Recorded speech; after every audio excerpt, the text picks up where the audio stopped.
நாம் மட்டும்தான் 2 முறை சுதந்திரத்தை கொண்டாடி கொண்டிருக்கிறோம். கன்னியாகுமரி மட்டும்தான் 2 முறை சுதந்திரத்தை கொண்டாடி இருக்கோம்.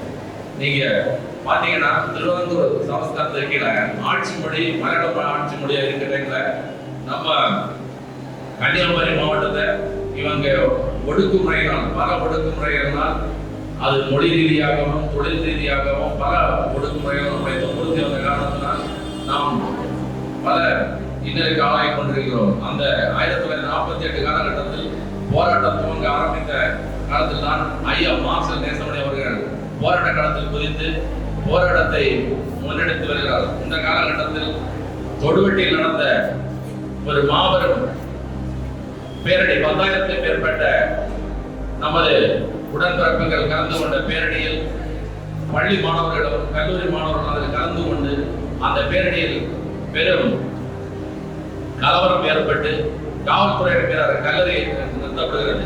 இதில் இவர்கள் அந்த காவல்துறையினர் தடியடி நடத்தியதில் 9 பேர் கொல்லப்படுகிறார்கள். இது மட்டுமின்றி 1956 புதுக்கடையில் நடைபெற்ற மாபெரும் கண்டன ஆர்ப்பாட்டத்தில் இதேபோல் கலவரம் ஏற்பட்டு துப்பாக்கி சூடு நடத்தி 15 பேர் கொல்லப்படுகிறார்கள். இப்படி நமது மார்ஷல் நேசமணி ஐயா பல ஒடுக்குமுறைகளை முறியடித்து இதில் வெற்றி கண்டு ஒரு வழியாக 1956 நவம்பர் 1 நமக்கு விடுதலை பெற்று தருகிறார்.